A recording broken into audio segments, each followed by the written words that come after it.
Okay, today's homework solution video is going to be a little different than any of the ones I've done before. I'm using this interactive screen here. Never done a video on this before. Have no idea how this is going to turn out. The room that I usually use to do my videos is occupied today, so I'm going to go ahead and try this out. First of all, we're going to be covering 2.5 chain rule, and I just want to remind you what the chain rule says. If you have a function, and well, actually two functions, and you have compositions. So the g function is O. Okay. If the g function is being plugged into the f function, and you want to take the derivative, what you do is you take the derivative of the outer function, which is the f function, and once you take its derivative, you plug in the g function inside of it without a derivative, and then you multiply, this is the chain part, you multiply times the derivative of the g function. So let's start off with number one. So for number one, we have y is equal to the cube root of 1 plus 4x. So I'm going to take this one really slow. What we want to realize is that you have a function inside of another function. So the inner function here is 1 plus 4x. The outer function here is the cube root of x. So, the cube root function. So if I were to write this out, I could rewrite this as y is f with some g function plugged inside of it. And there we go. I think I can switch back and forth between colors here. Let me try this. Yeah, I can. Oh. But it's smaller. Okay. Anyways, all right, let's just do this back here. So what is the f function here? The f function is the outer function. So I could say that f of x is the cube root of x. And then the g function, yeah, I don't like that. It doesn't make it bigger. I don't know how that's going to come out on camera. So the g function, g of x, is equal to 1 plus 4x. So if I take g and I plug it in right here, then I would get back the original function. So now I'm just going to write out what the derivative should be. Y prime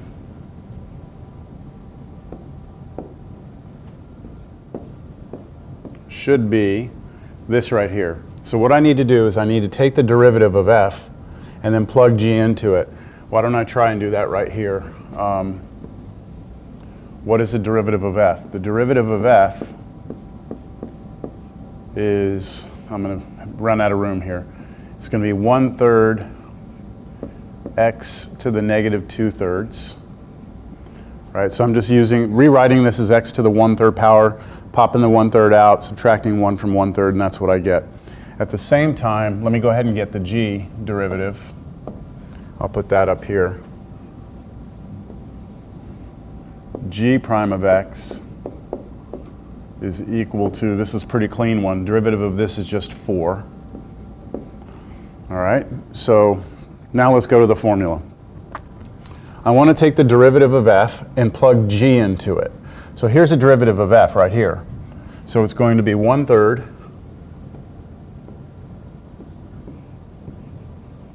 and then x to the negative 2/3. But instead of plugging in x, I'm plugging in g. So g is 1 plus 4x. Okay, so what I have is 1/3 times g, 1 plus 4x raised to negative 2/3. So I've done this part, then times g prime, which is 4. That's it. So this should be equal to, I can multiply the 4 out to the front, 4/3 times 1 plus 4x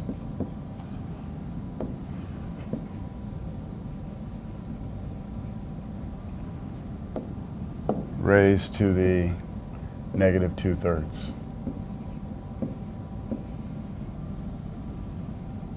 Right there. All right. I wonder if there's a quick way to clear the whole board. Let's see.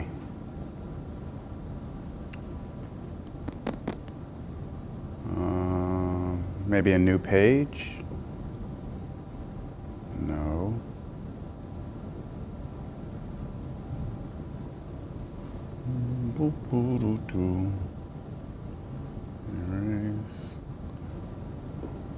Here we go. All right, so let's look at number 2. Oh man, that's going to be really a pain in the butt. Let's look at number 3. Whoa.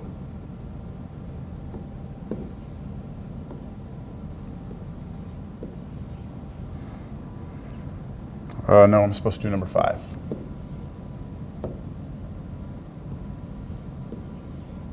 So 5 is y equals square root sine x. All right, so for this, why is that there?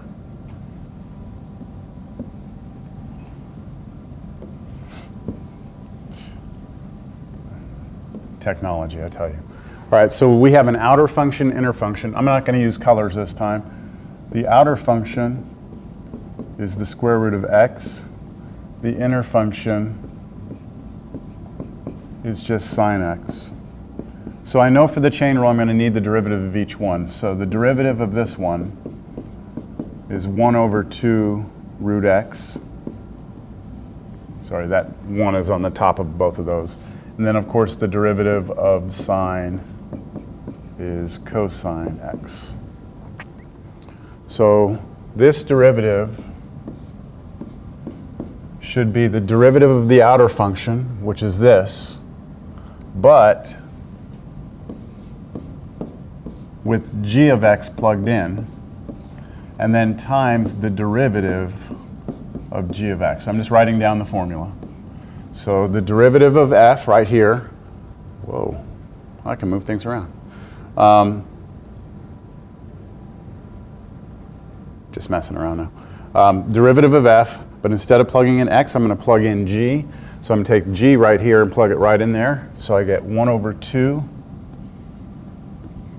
root, but g is sine x, then times the derivative of g. The derivative of g is cosine x.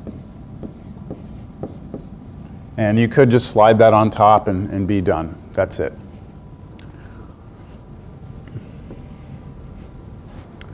Okay, next one, number 6. 6 is a little different because you have y equals sine of root x. This is very similar to the previous problem, except that the root is inside. It's the argument of the function. So the outer function is sine x, and the inner function is root x.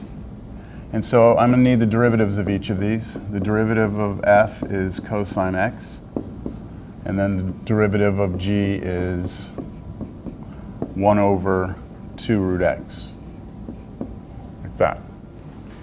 So y prime will be f prime, but with g plugged in, times g prime. All right, so that should be the derivative of f, which is this, but instead of plugging in x, I'm going to plug in g. So I'm going to take this and replace that x with this right here. So I'm going to have cosine of root x, I don't need the parentheses, times now the derivative of g, which is 1 over 2 root x. And the most you could do here to clean up would just be put the cosine root x on top, and on the bottom just put 2 root x. And just remember, you cannot cancel those because this is in the argument of the cosine function, so that would be it.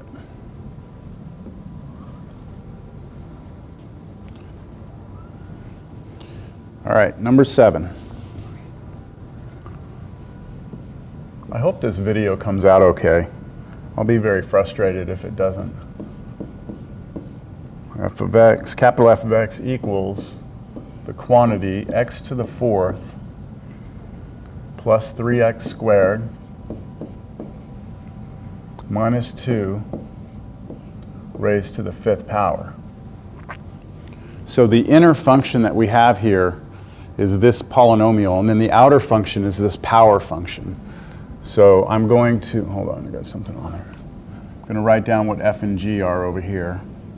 F is the outer function. It's x to the 5th.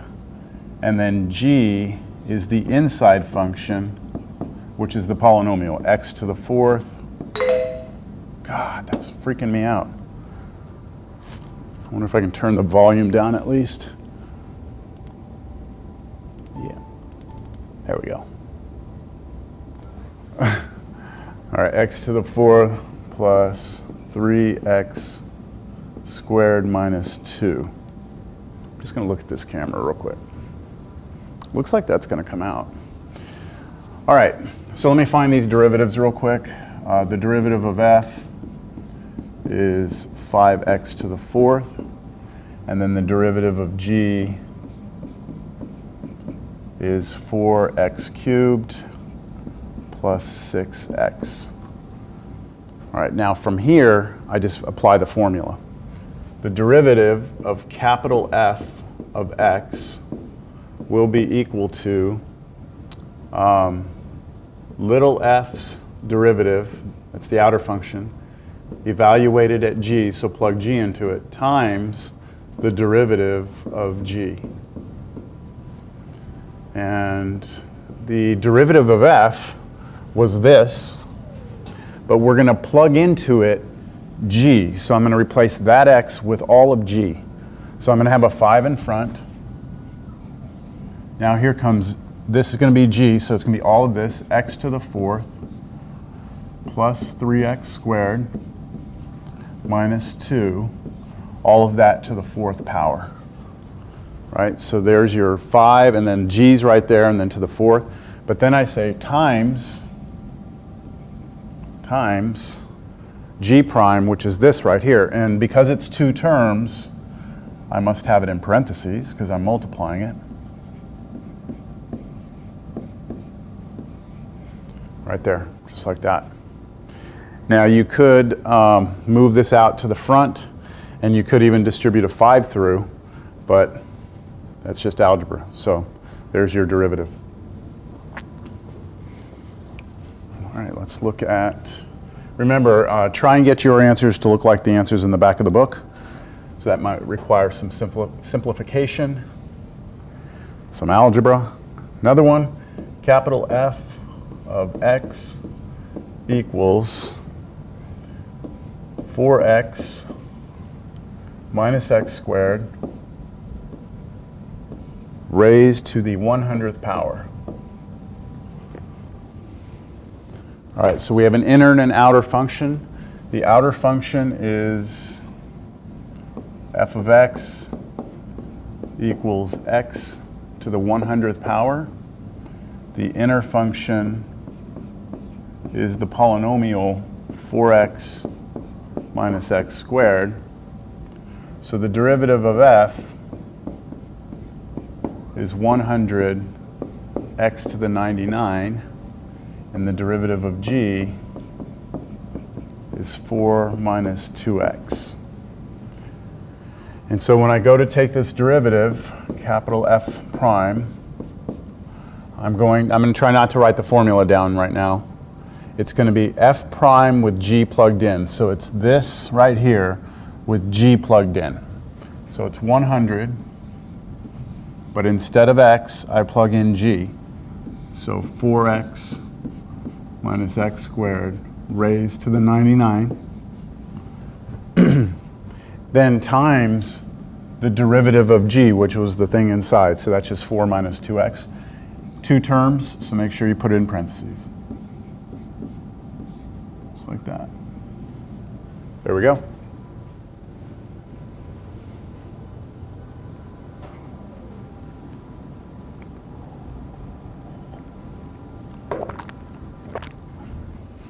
This ain't so bad. As long as it's coming out on video, I'll be happy.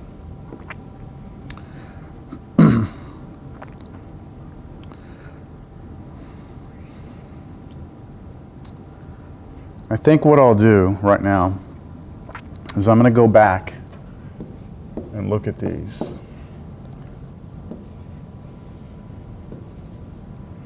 And I'm going to try and do the problems we just did using the shortcut, not the shortcut, but the faster method, which is one I'll talk about in class. But if you have trouble with the shorter method, just follow what I've been doing and you should be okay. So let me just look at the first three we did, and then I'll do the other two. So the faster way to do this, and where you want to get with this eventually, is to just be able to do it without writing anything down. So first I'm going to realize that this, let me get my eraser. This right here is actually the same as that raised to the 1/3. And then what I'm going to do is I'm going to say, all right, what's the outer function? The outer function is I have something to the 1/3. Something to the 1/3, so I cover that up. So what is the derivative of my hand to the 1/3? Well, it's 1/3 times my hand to the negative 2/3. Uh-oh. Whoa. What happened there? Freaked out on me.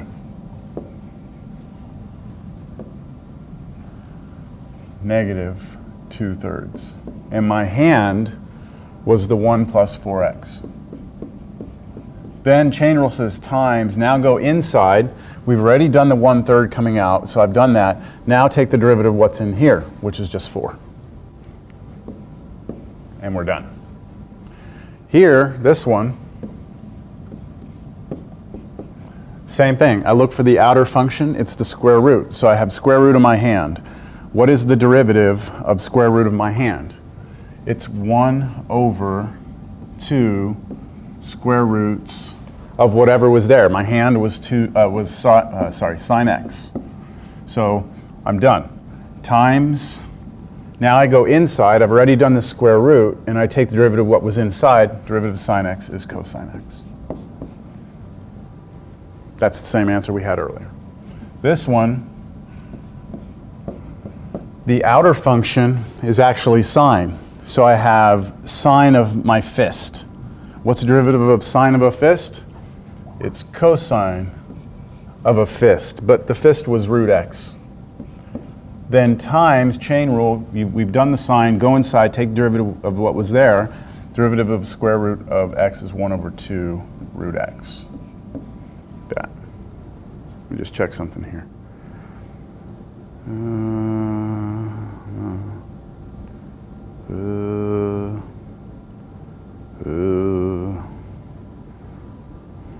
Okay.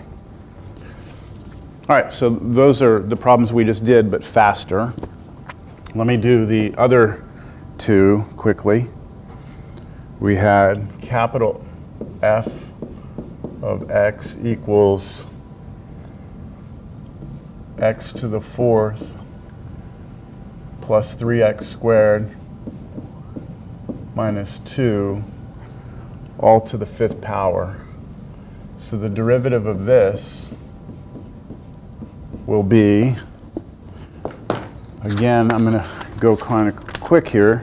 So what I realize, I have an inner function and an outer function. So the question is, here's a piece of paper. What's the derivative of a piece of paper to the 5th power? Well, the 5 comes out, right, because we're using power rule. 5 times the piece of paper to the 4th. And the piece of paper was x to the 4th plus 3x squared minus 2. So we've done the derivative of the power here. Now we take the derivative of what's inside and tack it on. So derivative of what's inside is 4x cubed plus 6x. That's it. And I'll skip the other one because it's very much like that. Number 8 was almost exactly the same as that, so I won't even bother. All right, number 11. We have f of z equals 1/(x z squared plus 1. Now, you could do the quotient rule on this problem, all right? You could do the quotient rule. There's nothing wrong with that. However, I would like us to realize that this is really z squared plus 1 to the negative 1, right? That's what that is.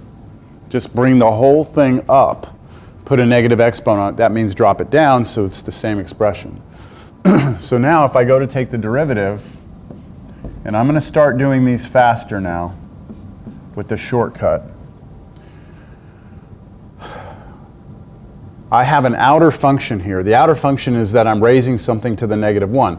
So I've got my hand here raised to the negative 1. What's the derivative of my hand to the negative 1?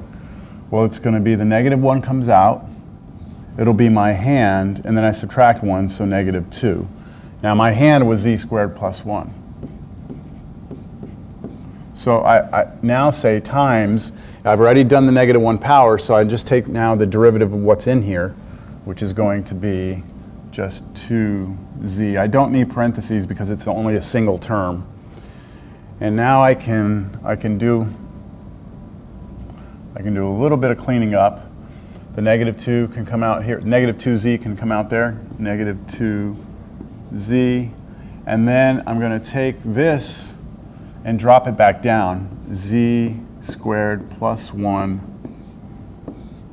to the second power. Now, if you do the quotient rule on that, which I said you could do in the beginning, you should get the same result.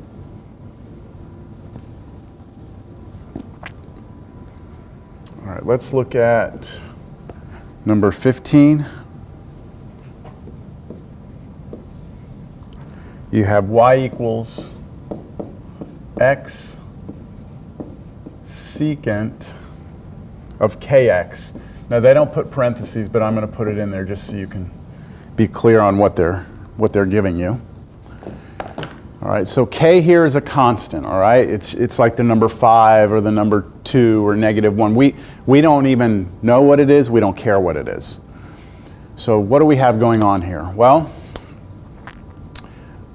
we have a product rule, actually, right here. There's a product, okay? So we need to treat this as a product and apply the product rule. So hopefully you're comfortable with that. The derivative of this should be the derivative of the first one times the second one plus the derivative of the second one times the first one. So there's your product rule. The derivative of x is pretty clear, right? It's just 1. But this right here, secant of kx, is a little tricky. I don't even know if you're going to be able to tell the difference in the colors here. Okay? If I try and take the derivative of secant of kx, right? If I'm going to try and take the derivative of this, I need to realize that this is chain rule. You actually do have a function inside of a function because kx is not just x. It's a scalar of x or a scalar multiple of x. So this is an inner function. The outer function is secant. So I'm going to just use that little shortcut. Here's my fist. What is the derivative of secant of a fist? Well, remember the derivative of secant x, right, is secant x tangent x. That's the derivative of secant. So if I say what's the derivative of secant of my fist, it's going to be secant of my fist tangent of my fist. So it's going to be secant of my fist, kx, times tangent of my fist, which is kx. All right, that would take care of the derivative of secant of this. But now chain rule says go inside and take derivative of what's in there. So what's the derivative of kx? And I multiply this. Well, remember, this is like if this were 3x, the derivative would be 3. If it was 5x, the derivative would be 5. So if it's kx, the derivative is k. And that k can come out front. K secant kx tangent kx. That's the derivative of this piece. So now I'm going to come back over here. I'm going to say y prime equals, this was 1 times secant kx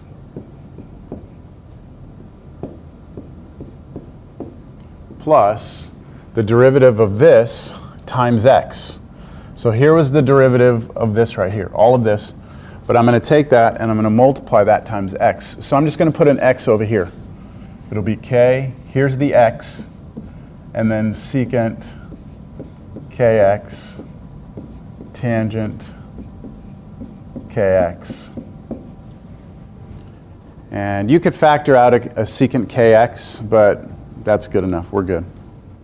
Give me just a second here.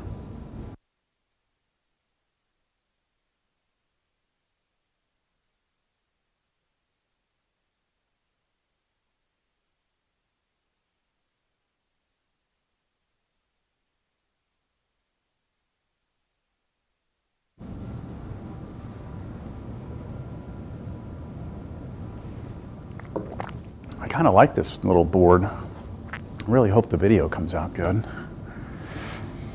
All right, let's look at number 19.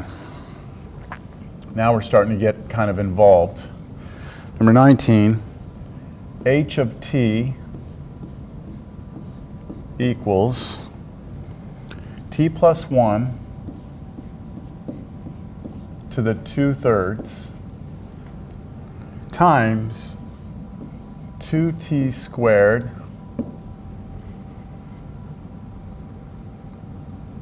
minus 1 cubed.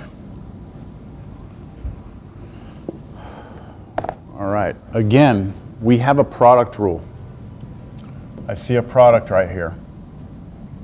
But I realize also that when I start to go take derivatives of each of those, which I'll need to do for the product rule, each of those are actually compositions, they're chain rules.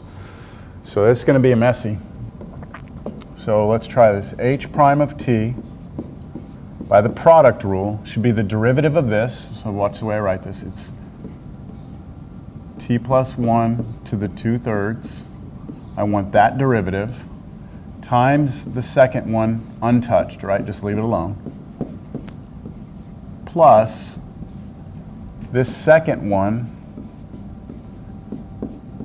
2t squared minus 1 cubed. Take the derivative of that, and then times the first one untouched, t plus 1 to the 2/3. All right, now I'm going to need to do some work here. I need to work on this piece right here.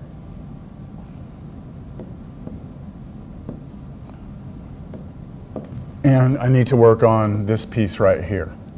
So what I'll do is I'll split the board up. Now, this is scratch work. I would normally do this on the side, but I don't have a whole lot of room to work with here. So let's take a look at this one right here. If I want to take derivative of this, I realize I have an inner function and an outer function. So this is like my fist to the 2/3. What's the derivative of my fist to the 2/3? Well, it's 2/3 times my fist, which was t plus 1. And then when I subtract 1 from 2/3, I get negative 1/3. All right, times, now I'm done with the 2/3, go inside, derivative of that is just 1, right? Because derivative of t is 1, derivative of 1 is 0. So I don't really even need the 1 there. That's a derivative right there. Now on this one, I have the same sort of story. I've got an inner function, outer function. So I have my fist again. My fist to the 3rd power, the derivative of that is 3 times my fist. There's my fist right there. To the 2nd power. And then I've done that part. I go inside, take the derivative, and I tack it on with multiplication. Derivative of this is going to be 4t. And of course, derivative of 1 was 0, so it's only one term. I don't need parentheses. That actually cleans up to be 12t, just moving that out front, and then 2t squared minus 1 squared. Okay, so I'm ready to continue now. And so what I'm going to do is I'm going to come up here, I'm going to erase this. I'm going to put the answer above this. All right, so I have h prime of t equals this right here, which is this. So 2/3 t plus 1 to the negative 1/3.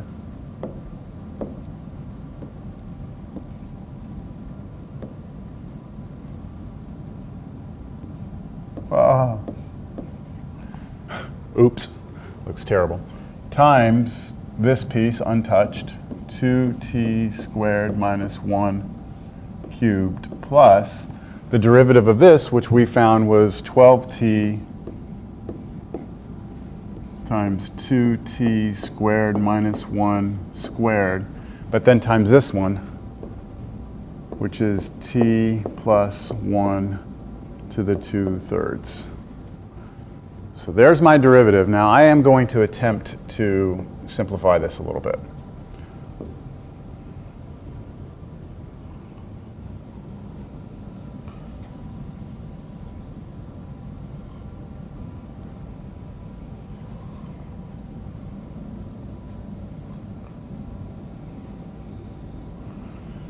All right. First thing I'm going to notice is that I have some like terms, right? I have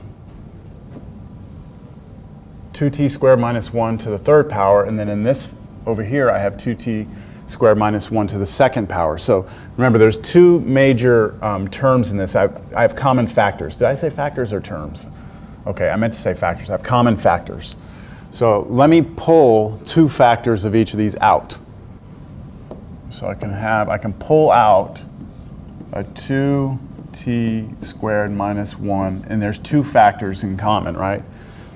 And then I will have left, once I pull that out, I will have, let's see, this right here, 2/3 t plus 1 to the negative 1/3. And I pulled two factors out, so I still have one factor, 2t squared minus 1, still one of those. So that's all that was left here. Here I have plus. Now I pulled both of these out, so I'm only left with the 12t and then this one, t plus 1 to the 2/3. All right, so that's equal to that. Now let me go a little further. This is 2t squared minus 1 squared times. Now this negative exponent means I can drop it down. So watch the way I write this. I'm going to have 2, which is still up here.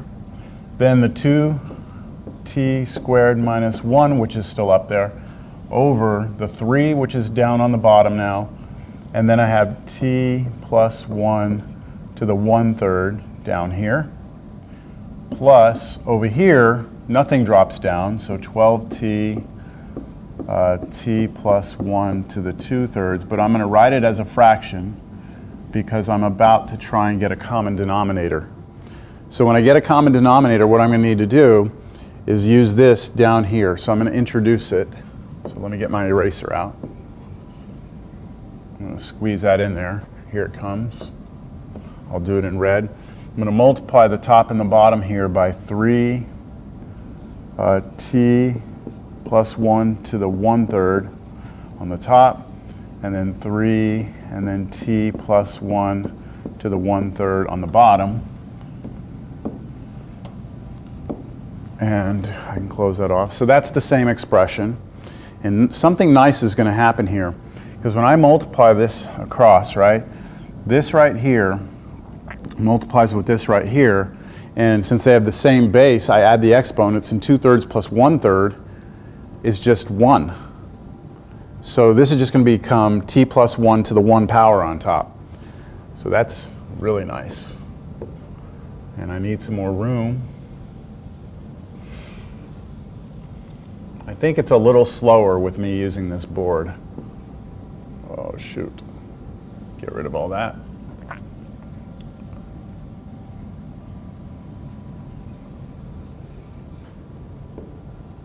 So that equals, I'm just going to rewrite everything, 2t squared minus 1 squared times, now this right here, I'm going to distribute that through. That's going to become 4t squared minus 2, and then plus, because I'm going to have all one denominator, I'm going to put these together, right? So it'll be plus, and then now when I put these two together, I get t plus 1 to the 1st power, but I also get 3 times 12 times t, which is 36t So 36t, and then I had that t plus 1 to the first power, right? That's these two. Then all of this over my common denominator, 3 times t plus 1 to the 1/3. I don't think I've mentioned this to you all before, but I'll mention it now. Notice on my t's, I curl them. I do that so that I don't confuse my t's with pluses. Just over time, I kind of realized I need to do that because I kept on making a mistake when I first started out in math where I would confuse my t's and pluses. So I suggest you curl your t's. I also suggest you strike your z's. That way you don't confuse them with 2's. Like if you're going to write the number 2 versus the number z, strike your z's, and that'll help you distinguish between the two. All right. Now, in the numerator, I can clean up a little more. I can distribute this through 36t through both of those. If I get this 36t times t, it's 36t squared, which I can add to 4t squared to give me 40t squared. And then I'll have, what, 36t when I go through there, plus 36t. And then I have a minus 2 up there still. And all of that over my common denominator. You could change that into a cube root if you wanted to. And then out here in front of all of this, 2t squared minus 1 squared. And multiplication here, right there. And you could even go as far as putting this in parentheses and putting that up there with it and just extending your division bar all the way across like that. And that would be correct. So this is number 19. I'm going to look at the answer in the back to see if I got close to what they want. Let me see, what is this, 2.5, number 19. They just left it. What did they do? Wow, okay, that doesn't look anything like what they did. It's close, but they pulled a 2 out. They pulled a 2 out of this. They put it out here, and they just wrote it a little different, but we're at the same place. If you look at it, it looks way different, but it's not. It's just a 2 needs to come out of this. But this is fine. This isn't wrong. All right, interesting. All right, that was number 19. Let's look at 22. These are starting to get interesting. So number 22. How are we doing on time? 38 minutes. This will be my last one for right now. F of s equals square root of s squared plus 1 over s squared plus 4. All right, when you look at that, you might immediately think you have a quotient, which you do, but the problem is the quotient is living inside of a square root function. And so you're going to look at this as a chain rule. You have the inner function is the quotient, the outer function is the square root. So let's apply the chain rule. The derivative of this should be the derivative of the outer function first. So let me get my piece of paper again. All right, so we have the square root of a piece of paper. The derivative of the square root of a piece of paper is 1 over 2 times the square root of the piece of paper. But the paper here is s squared plus 1 over s squared plus 4 times the chain rule, right? So now we're continuing. Now I need to know what the derivative of the inside is. So I actually need to take s squared plus 1 over s squared plus 4, and I need to take its derivative and put it right here. So that's what the chain rule is saying. Here's a derivative of the outer function with the inner function plugged in times the derivative of the inner function. Now the reason why I left it like this is because when we look at that, we should realize that is going to require a quotient rule. So I need to do this on the side, some scratch work. I have s squared plus 1 over s squared plus 4. I'm taking the derivative of this. So quotient rule says it's going to be the derivative of the top times the bottom minus the derivative of the bottom times the top all over the bottom squared.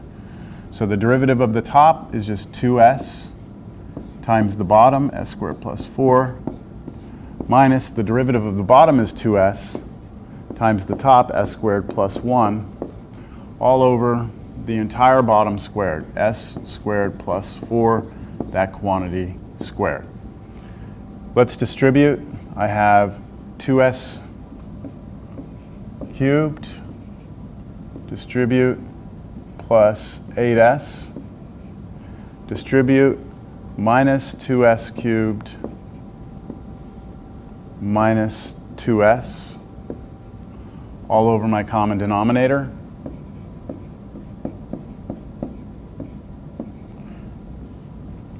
Those 2s cubes cancel, and I'm left with just 6s on top, and then this on the bottom.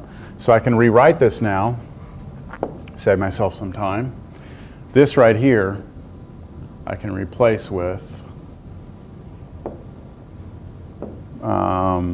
this. So it was 6s times 6s over s squared plus 4 squared.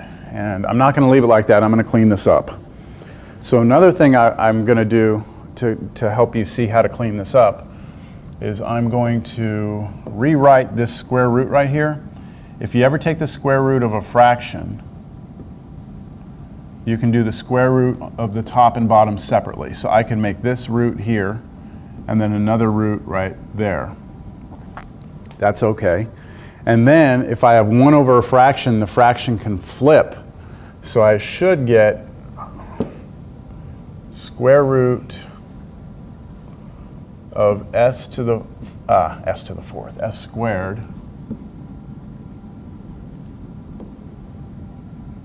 plus 4 on top. So this fraction came up top. On the bottom, I still have this and the 2. So 2 square root of s squared plus 1, then times this over here, 6s over s squared plus 4 squared. And notice a couple of things. This will become a 3, that's gone. And then this s squared plus 4 to the second power, here's an s squared plus 4 again. I'm going to change the root here to raising it to the 1/2. That's the same thing. And then if I, basically using the exponent properties, if I have something to a power over, same thing to a different power, you subtract the powers. So 1/2 take away 2 is negative 3/2. So where am I at? Where am I at? Where am I at? Clear all this out. Okay, I should have that this is equal to, let me do the numbers for the easy stuff. 3s, I still have a 3s up there. I still had this root right here. But when I do this guy over this guy, I'm left with s squared plus 4 to the negative 3/2. So I have to put that up here. S squared plus 4 to the negative 3/2. And then I can drop it down, right? I can drop that back down, making it a positive exponent.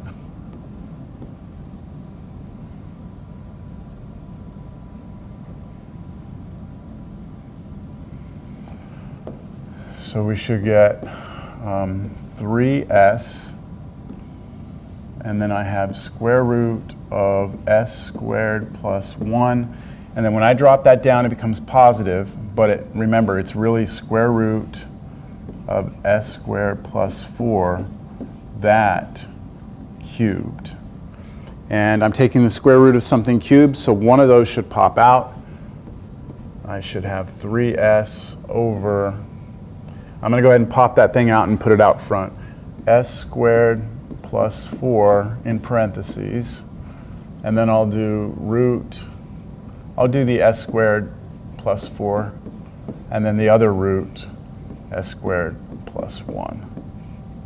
Something like that. Okay, I think that's it for just now. All right, I'm going to go and check and make sure this video looks okay.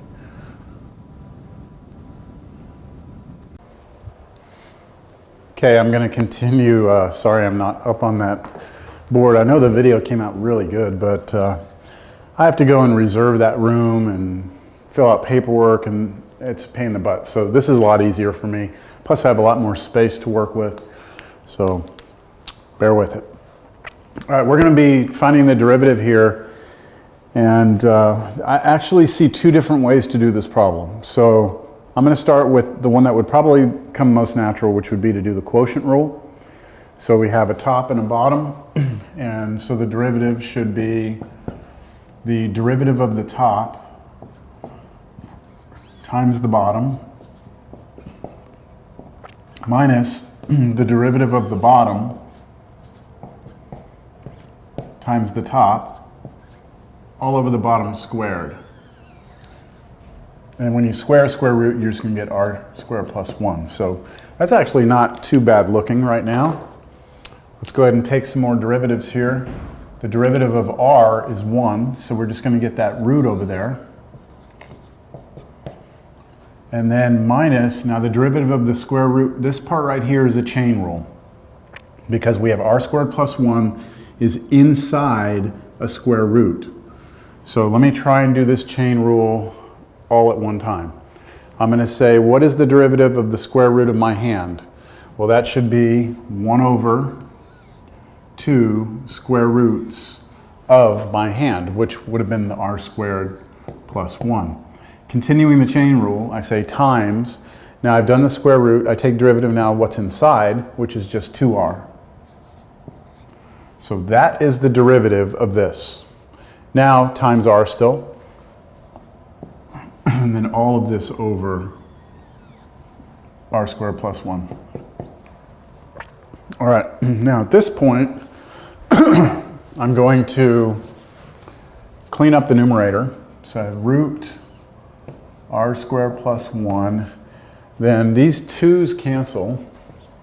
The r times r is r squared, so I'm going to have minus r squared over root r squared plus 1. That's this. And then all of this over r squared plus 1. And then the next thing I'm going to do is get a common denominator between these two. So remember, this is like over 1. So I'm going to introduce a root r squared plus 1 on top and bottom here. When I put root r squared plus 1 and multiply it times that, the root goes away. So I'm left with r squared plus 1. Then I'm going to subtract r squared. Then all of this over the common denominator. And all of that over r squared plus 1. And now I'll realize that the denominator, r squared plus 1, I can rewrite that as a fraction. And then I can flip like this, okay? And when I flip that, I will have whatever's up top, which these r squareds cancel. So I just have a 1 over the root r squared plus 1. But then when this flipped, this piece on the bottom, this piece on top joins the bottom. So I'm going to put r squared plus 1 like that. There it is. Now, the other way I could have done this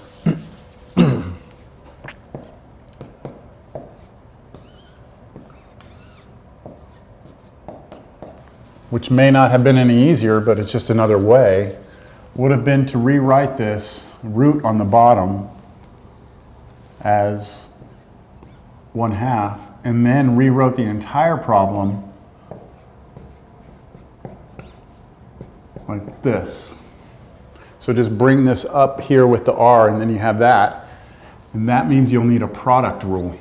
So when I take my derivative, it'll be the derivative of the first one times the second one plus the derivative of the second one. So here's the second one. And you take its derivative and then times the first one. The derivative of r is 1, so I just get r squared plus 1 to the negative 1/2. Plus, now when I take derivative here, this is another chain rule. We have some function inside of another function. So my little tau here, the derivative of a tau raised to the negative 1/2 is negative 1/2 times the tau, which is r squared plus 1. And now I subtract 1 from that power, so negative 3/2. Then chain rule says times, you've done the 1/2 power, negative 1/2 power, take derivative of what's in here, which is going to be 2r. And then finish off the product rule times r. And I see a couple of things that happen here. This 2 and that 2 cancel. And what I'm left with is, I'm going to rewrite that first one as 1 over r squared plus 1. I'll say square root, that's this. And then I'll have minus, okay, because that's a negative. I'll have r squared. And then I'm going to rewrite this. I'm going to drop that to the denominator, and that'll be r squared plus 1 to the positive 3/2. And let me do one more thing here. Back on this one, I'm going to change this one back to 1/2, and that's because I'm about to get a common denominator. So what I'm missing here on the top and bottom is I need to multiply by an r squared plus 1. That's to the first power, and then here r squared plus 1 to the first power. And then when I add the powers, I get 3/2 here, which will match this one. So the top will be r squared plus 1. I'll have minus r squared, okay? Then over the common denominator, which will be r squared plus 1 to the 3/2. These r's cancel. I get 1 over, and then remember that's the same as the square root of r squared plus 1 cubed, and since there's 3 of them, you can pop one out and it'll look exactly like the other answer. So 2 different ways of doing the same problem. One of them used the quotient rule, the other one used the product rule, but both of them, at some point, you had to use the chain rule. All right, let's look at number 27. Y is equal to sine of the square root of 1 plus x squared.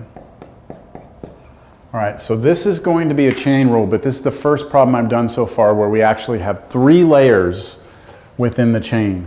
We have a function, 1 plus x squared, that's inside of a function, root x, which is inside of another function, sine x, or sine of this. So when we do our derivative, we could do it this way. Again, using that shortcut, I'm going to take the derivative of sine of something. So what is the derivative of sine of something? Well, it's cosine of that something. And the something here is all of that. So this. Then chain rule says times. Now move your way inside. We've already taken care of the sine. Now look at the root. I want to now take the derivative of the root of my hand. The derivative of the root of my hand is 1 over 2 roots of my hand. My hand is 1 plus x squared. Then I say times, and I've taken care of the root now, the derivative of what was in there, which is 2x. And 2's cancel, and I just get, let's see what's still on top. I have cosine, I have an x, so x cosine root 1 plus x squared over the denominator, which is this piece, root 1 plus x squared. No, you cannot cancel those. So that's it, we're done. All right, 28.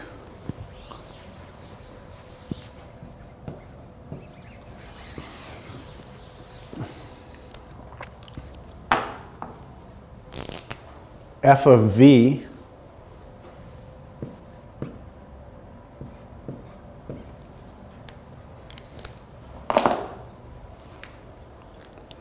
equals v over v cubed plus 1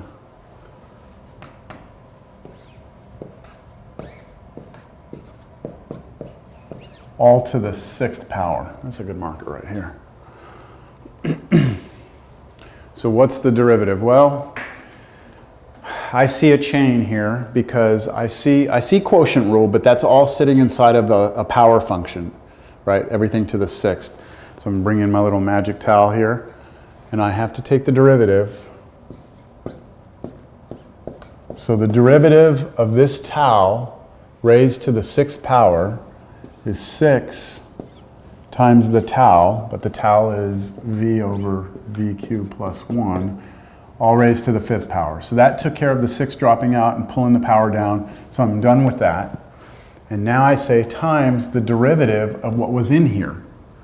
That's a quotient rule, and I need to do that maybe on the side. I need to try and take the derivative of this, and I'm going to put that answer here, so I'm separating this. Okay, this is the derivative of the top times the bottom minus the derivative of the bottom times the top all over the bottom squared.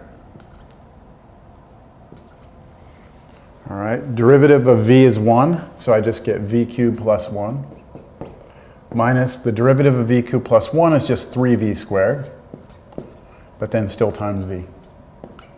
Then all that over v cubed plus 1 squared. This is going to be negative 3v squared. Negative v 3 cubed is what I meant to say. This is positive 1v cubed, so I'm going to have negative 2v cubed, but I still had a 1 up there, so 1 minus 2v cubed over v cubed plus 1 quantity squared. That looks like a pretty clean version of the derivative, and I'm just going to put that right here. This is, well, I don't need that because I have that big dot there. I can just put 1 minus 2v cubed over v cubed plus 1 squared. And as far as cleaning up, well, I can do something on this. This is equal to 6 times, I'm going to do the 5th power on each one of those. V to the 5th over v cubed plus 1 to the 5th times 1 minus 2v cubed over v cubed plus 1 squared. And the reason I did that is because I can put these two together. So something to the 5th times something to the 2nd is to the 7th.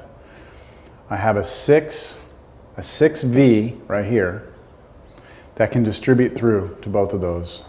So I should get 6v to the 5th minus 6 times 2 is negative 12 v to the 8th, because 5 plus 3 is 8. Then on the bottom, v cubed plus 1 to the 7th.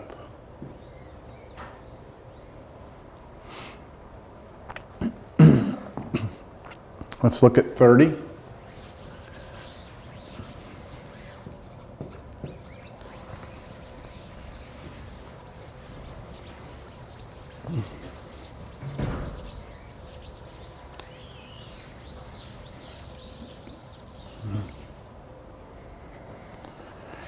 Y equals secant squared of m theta. Now here theta is our variable, m is a constant. So that's like 4 theta or 10 theta or something like that.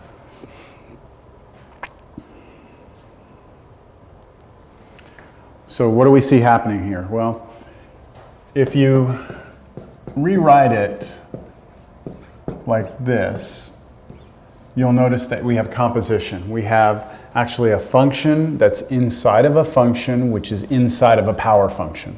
So I'm going to start working my way from outside in, my tau squared.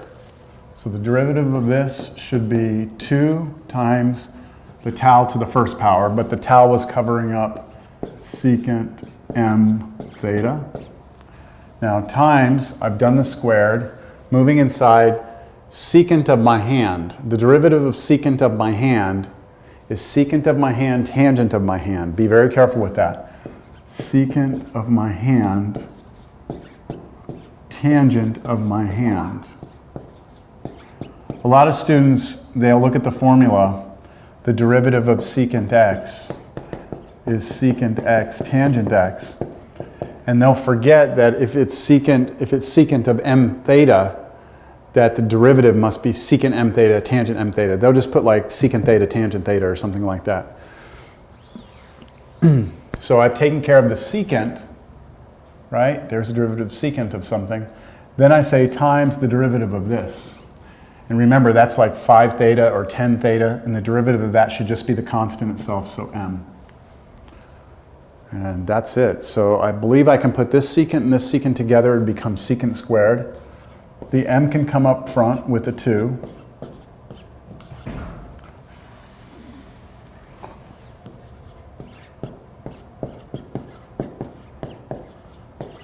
There we go.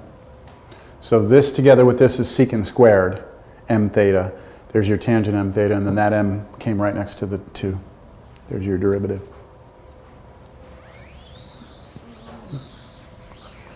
Am I recording? Oh, thank goodness. 37. Ooh.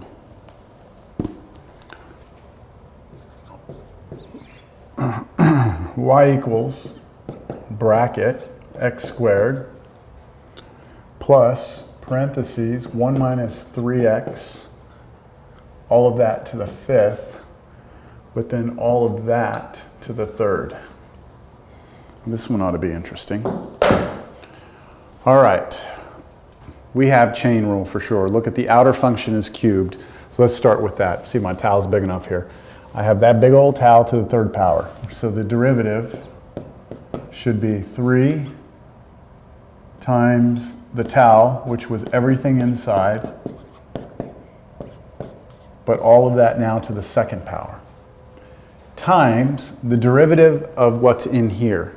And notice that we have addition here, so we can do the derivative of this one and this one separately. So first derivative of this, which is 2x. And now I'm going to need a set of parentheses because I'm going to have more than one term. I'll say plus, now the derivative of this. And this right here is a chain rule, not that, just this. I have my hand to the 5th power. What's the derivative of my hand to the 5th power? 5 times 1 minus 3x, which is my hand, 5 times my hand to the 4th power. So I've taken care of the 5. Now go inside, take the derivative of what's in there. Derivative of 1 is 0, derivative of negative 3x is negative 3. So we have times negative 3. But that just finishes off this, so close that off right here. And that should be it. I won't clean that up, I'll just leave it like that. I mean, you could, make this go to here, that would be negative 15, and you can try and make it look like the back of the book. 38. This one, you might have to play this one in slow motion.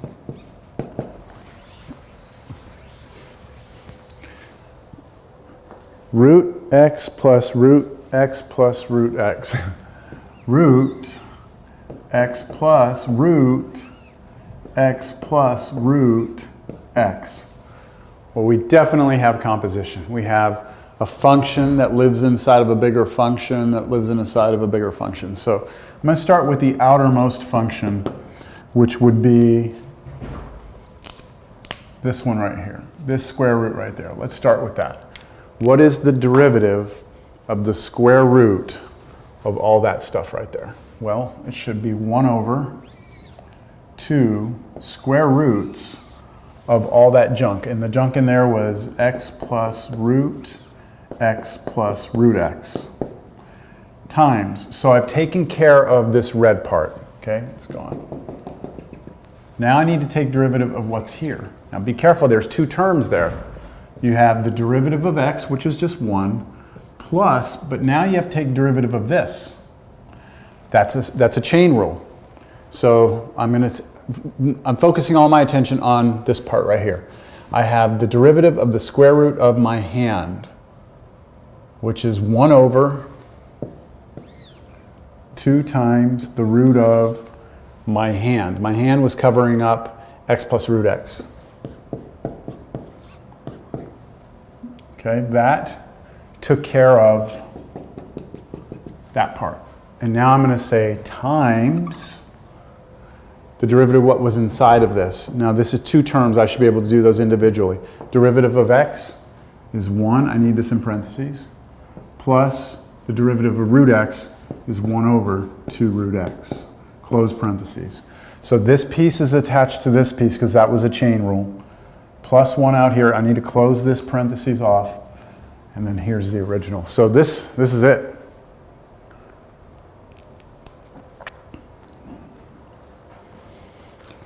(44). Find the first and second derivatives of y equals cosine squared x.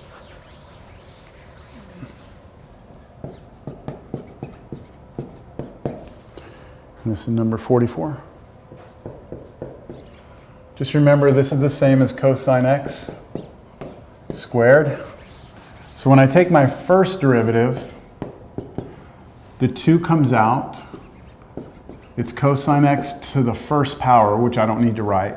But then times the derivative of what's inside, which is negative sine x, which will just turn out to be negative 2 sine x cosine x. And then I could take the derivative again, because I'm ready for the second derivative. I could do a product rule right there, but I'm going to be a little clever here. I'm going to remember that 2 sine x cosine x is from pre-cal sine 2x.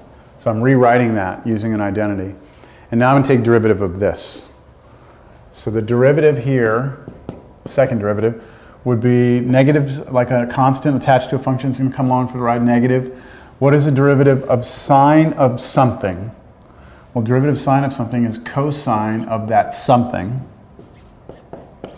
times, now the chain rule, go inside, what's derivative of 2x? 2. And so you get negative 2 if I pop the 2 out front, cosine 2x. There you go.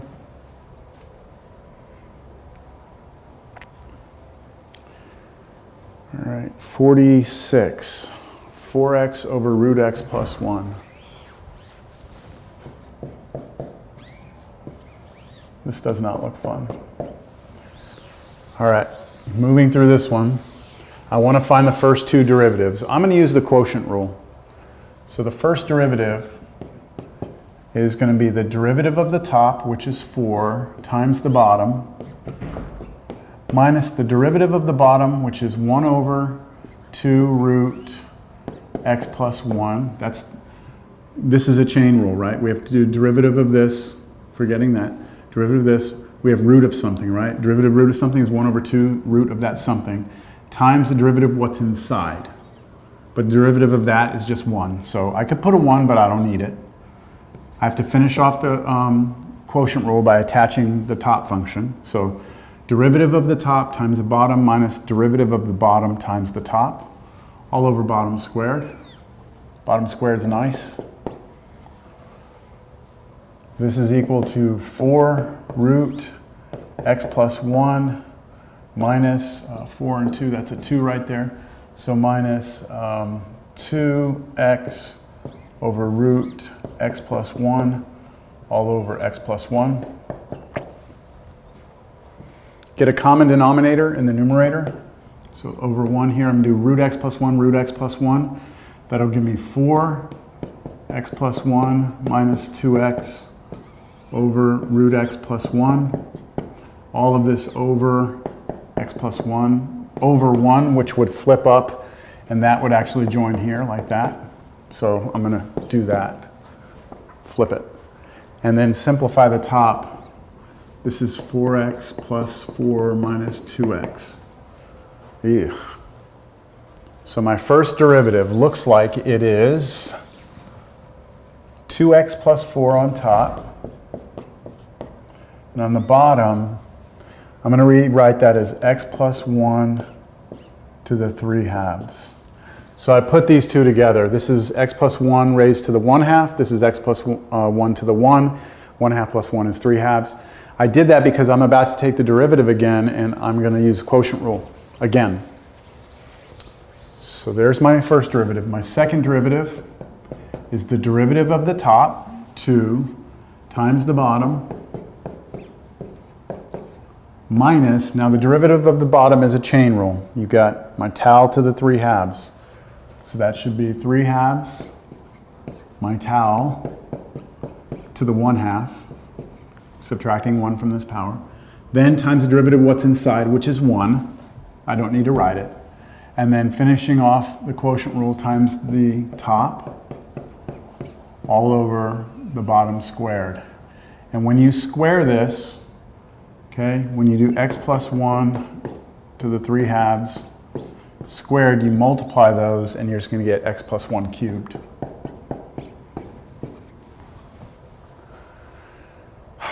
All right, what can we do now? You can try and make it look like the back of the book, probably. Let's do this. Let me notice something here. I have x plus 1 to the 3/2 and x plus 1 to the 1/2. Let me factor out an x plus 1 to the 1/2. Let me just factor it out of the top. If I do that, I'm going to have 2, and then since I factored out an x plus 1 to the 1/2, I subtract a 1/2 from this, I get 2 over 2, so that's just going to leave me with an x plus 1 up there. When I factor this out, it's gone, so I'm just left with minus 3/2, and then this piece, 2x plus 4. That's it. That's the only thing up top. Then all of this over x plus 1 cubed. And the reason I did that is because I noticed that these two can be combined together, right? And on the inside, I can clean this up. This is 2x. This is plus 2. When I distribute this through, I get minus 3x. Distribute here to here, we get, oh my gosh, minus 6. That's not bad. So the second derivative should become, let's see, 2x, take away 3x, I get negative x on top. 2, take away 6, minus 4, over these two together. I'm going to take 1/2, subtract 3. So that's the same as 1/2 minus 6/2, which is negative 5/2. And I can drop it down. So x plus 1 to the 5/2. Looks pretty interesting there, huh?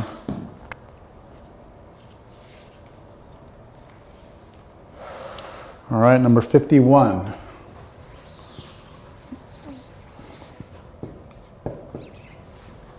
Find all the points on the graph of f of x is 2 sine x plus sine squared x, 2 sine x plus sine squared x, where the tangent line is horizontal.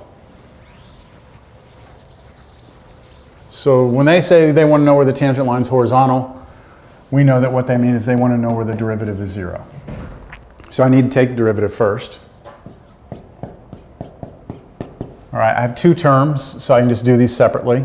Derivative of 2 sine x is 2 cosine x. Plus, now here I'm going to have to use some chain rule. I have something squared, so the 2 pops out first.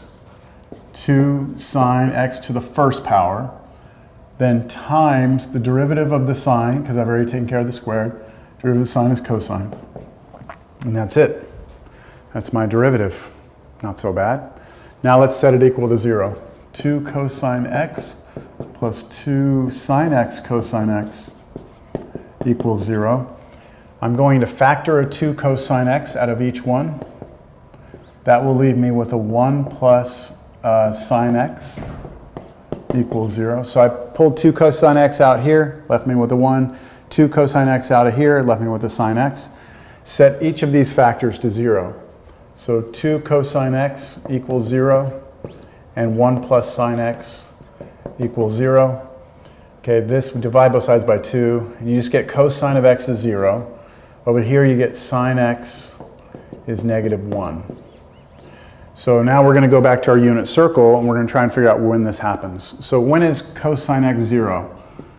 That means where is your x coordinate 0? And that will happen here and here. So what I'm going to do is I'm going to imagine I can have my x be pi over 2, would get me up here. And then I want to jump to the next solution, which means I would do a half rotation. and jump back to another solution, another half rotation, another half rotation. So I can get to all the answers by just adding half rotations. Half rotations are pi rotations. 2 pi is a full rotation, so pi is half. And I can say pi k or pi n, it just depends, it's up to you. That would give me all these answers. Pi over 2, start here and just add half rotations or subtract half rotations. So there's an infinite number of solutions for this one. And then where is sine of x negative 1? Well, sine is the y-coordinate, and that y-coordinate is negative 1 down here, which means I would have to find a general answer for that. But every point here is already taken care of with this set of answers. So this should be enough. I'm curious, I forget if the book uses k or if they use n. Let me see. 2.5, number 51.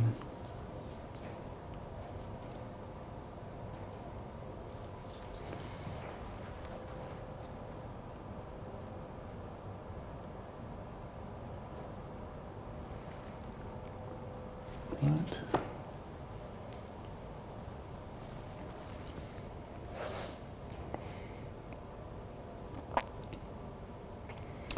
Yeah, their answer is a little weird to look at, but this is what I would ask you on the test. So don't worry about the answer in the book.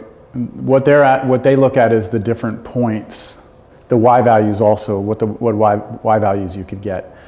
And they use n, not k, so no worries. This is the way, this is good enough right here. All right, 63, is this the last one? Oh, 63. Find the 50th derivative of y equals cosine 2x. All right, first derivative of cosine of something is negative sine of that something, but then times the derivative of what was inside, which is just 2. So you get negative 2 sine 2x. The second derivative, ignore the negative 2, derivative of sine of something is cosine of that something, but then times the derivative of what's inside, which pops another 2 out. So I get negative 4 cosine 2x. Then the third derivative is going to be negative 4 comes for the ride. Derivative of cosine of something is negative sine of that something, but then we have to take derivative of what's inside, which is going to pop another 2 out. So now we're going to have, let's see, negative and negative is positive, 2 times 4 is 8, so we should get 8 sine of 2x. And we're starting to get a pattern. We're starting to get a pattern. Maybe one more. The fourth derivative. So when I take the derivative of sine, I get cosine. I know I'm getting another 2 to pop out, so this will be 16 cosine of 2x. The next time I take a derivative, what's going to happen? I'm going to get a negative, right, because the derivative of cosine is negative sine. And I'm going to get another 2 to pop out, so it's going to become negative 32 sine of 2x. And then this keeps happening. So look at this. In terms of cosine and sine, I start out with the function. The first derivative, I get sine, second cosine, third sine, fourth cosine, fifth sine. So it looks like every odd one, right? Every odd derivative, I get a negative, right? And, oh, sorry, no, it's not always negative, sorry. On all the odds, I have sines, I know that much. And then, where'd the cap go? Oh, there it is. On the even ones, I get cosines, right? On the evens, I have cosines, even.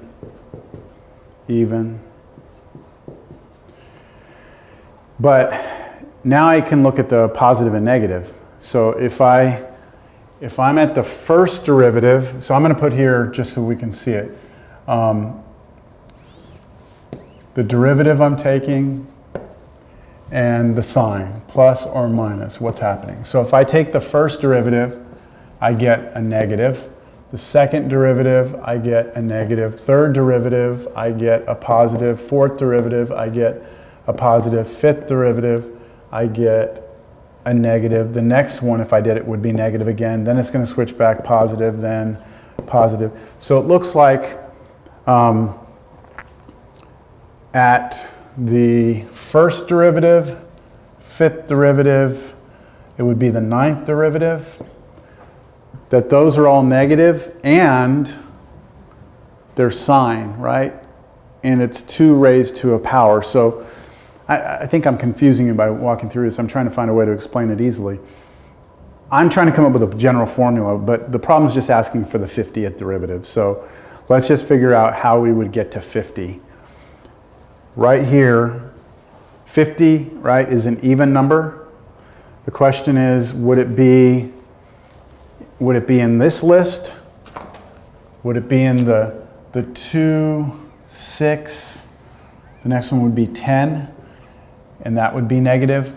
Would it be in that list, or would it be in the list 4, 8, next one would be 12? Those are positives. So which one is it? Well, that's where you could do that module thing. What is 50 mod 4? So 4 goes into there.